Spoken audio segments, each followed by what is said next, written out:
So hello everyone, this is Self-Reliance, and in today's video, gusto kong talakayin yung about sa madalas nating marinig sa mga gun store, sa mga gun review sa YouTube, at sa mga kapwa natin gun owners, yung barel na Glock Killer. Ayan, so alam ko maraming nakaka-encounter ng ganyang word na nakabili ako ng baril na to. Sabi ito raw yung Glock Killer. I think ang opinion ko base dyan is yung marketing strategy yan ng mga gun manufacturer na gustong tapatan at pantayan ang track record ng Glock pagdating sa sa market.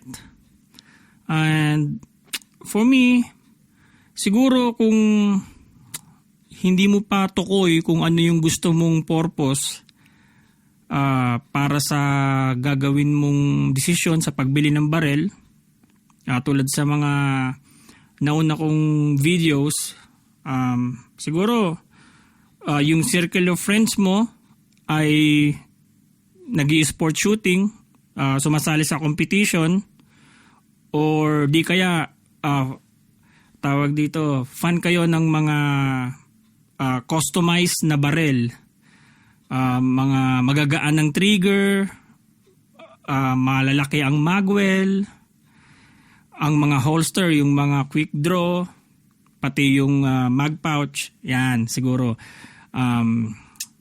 Kaya siguro nasasabi na mas maganda yung barel na yon, yung preference nila. Siguro kasi mas more on competition yung mindset nila. And para naman dun sa mga tinatawag na Glock fanboy, ako may Glock ako pero hindi ako fan. I mean, yun yung preferred ko. Preference ko yun kasi meron akong Glock 47 MOS at Glock 19 Gen 5 MOS. So crossover siya. So nagfi-fit siya para dun sa pangangailangan ko. At base kasi dun sa aking preference kung bakit ano yung mga concepts, kung bakit yun ang napili ko, siguro yung track record nagbibigay siya sa akin ng peace of mind. At para sa akin, yung mga bagay na kino-consider or nagwo-worry or nababother yung iba, yung mabigat yung trigger, gawa sa polymer yung sight, polymer yung magazine na reinforced ng piece of metal. I think yung bagay na yun hindi ako nababother about doon kasi based on my experience, tsaka doon sa instructor namin, nag-work naman siya. Ngayon, mabalik tayo doon sa mga gun owner na bumili ng hindi Glock and they claim na yung kanilang unit ay Glock Killer. I think that's their own opinion at siguro dahil I don't know, maybe maraming factor yan. Pwedeng gusto nilang para ma-consider or ma-justified yung kanilang naging desisyon sa pagbili ng barel na hindi Glock. Kasi alam naman natin sa gun community na ang Glock ay talagang popular. Lalo na kung para dun sa mga mahilig na mag-customize nito or magpalit ng mga aftermarket na parts. But for me, na nagpa-practice ng defensive gunfighting dito sa US, yung Glock ay masasabi kong reliable at mag-fit talaga para dun sa pangangailangan ko or dun sa pangangailangan namin dun sa class na kinakandak namin sa D5 Rubicon. At siya nga pala, gusto kong batiin ng Happy Veterans Day yung kapatid ko si Tio. Happy Veterans Day, Utol. Proud kami na kung ano yung naabot mo sa military dito sa US. At salamat din sa tawag dito pag-share ng knowledge mo. Yan. Lalo na ngayon, looking forward ako para sa susunod na taon dahil naipasa mo yung Range Master Instructor class. Ayan. Congratulations. Balik tayo dun sa topic.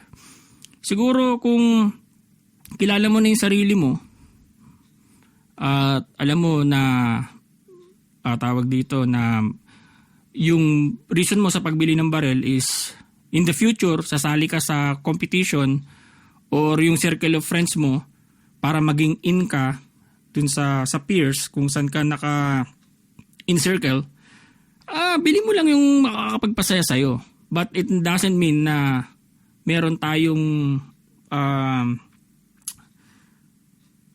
entitlement para sabihin na pangit kasi yung Glock. Kasi lahat yan subjective pagdating sa mga bagay na yan. Depende kung anong gusto mo. Depende kung sino yung kinakakwentuhan mo. Yung nakakarinig. Yung nakakaalam. At siguro hindi kasi pag sinabing may magaan na trigger ka or may magaan ka na tawag dito na recoil spring ay maganda na yung baril mo. So ito nga pala yung Glock 47 ko. Yan. Clear. So ito ang ginagamit ko tsaka yung Glock 19. Meron pa akong ibang baril pero ito yung madalas kong gamitin sa class. Ayan. So, preferred ko lang siya. Kasi hindi naman porke 2 pounds yung trigger mo or naikakasa mo sa hangin yung baril mo. It doesn't mean na the best yan. Yan lang yung gusto mo. At sa mga may-ari naman ng Glock or sa mga Glock fanboy kung tawagin, yun yung preference din nila or preference ko. Yung track record, siguro doon kami nagbe-base sa track record. Iniisip lang natin kung ano ba yung mas kaya ng bulsa, ng budget, at kung ano yung mas reliable. Marami kasi sa atin, sa mga gun owner sa Pilipinas at dito rin sa US, na tawag dito, na-amaze pa rin sila dun sa magaan na trigger, na ikakasa sa hangin. Wala namang masama doon. Pero like what I said, alamin mo muna kung ano yung papracticein mo. Kung ikaw ay nagko-customize ng barel, okay din yan. Kung ikaw ay sumasali sa competition, okay din yan. Kung ikaw ay for self-defense or defensive gunfighting, okay din yan. Basta magkaroon lang tayo ng proper training at proper knowledge pagdating sa barrel, especially sa safety, I think okay na yan. So, for me, nakakatawang bagay lang yung Glock Killer. Kung hindi mo yan preferred, yeah, it's good. That's yours. That's your own opinion. But it doesn't mean na ang epitome or ang pamantayan ng barel dapat meron kang magaan na trigger. Especially dito sa US na meron kami dito sa US na mga kaso na kung saan nagamit ang barel na may magaan na trigger.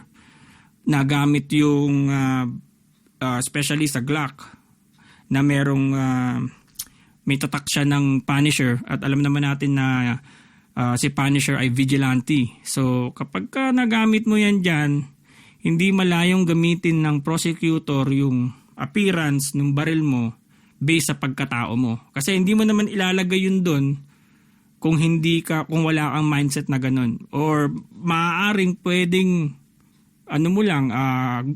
parang kursunada mo lang.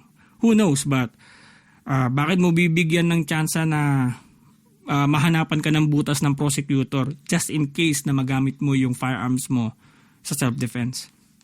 Kailangan iniisip mo rin yun with your proper mindset. So, pagdating naman sa competition, as long na masaya ka, magaan ang trigger mo, yung recoil spring mo, yung bala mo, kinokrono mo yung bala mo, tinitimpla mo yung load mo para sa competition load mo, yan. Pero kung katulad yung sa mga may compensator, ayan, kung tawag dito, yung mga nagpapalit ng spring sa kanilang striker fired na barrel sa may firing pin, dun sa trigger para yung sa reset. Dapat i-consider nyo yun nga, kasi kung talagang saan ba talaga category yung gusto nyo. But kung gusto nyo naman kung talaga marami kayong oras, marami kayong pera, nagko-compete kayo, may barrel kayo ng for competition, nagko-compete kayo, tapos kumukuha pa kayo ng defensive gunfighting, much better, di ba? It's para sa akin, amazing kung may ganun kang oras at pera, nagugugulin. So pwede mong you can cover both worlds, but at the same time, don't forget yung konsepto ng training scars. You know, maraming factor kasi, but at the end, like what I'm saying, yung Glock killer ay for me that's a nonsense. It's your preference, it's your choice. Kailangan alam mo lang kung ano yung nararapat sa'yo. Yan. So, by my next video, siguro, i-review ko yung mga bagay na meron ako dito. Marami ako dito mga tactical knives, tsaka vest, and EDC bag, and yung isa ko nga palang battle belt by High Risk Tactical. Yan. So, see you guys on my next video. Stay tuned.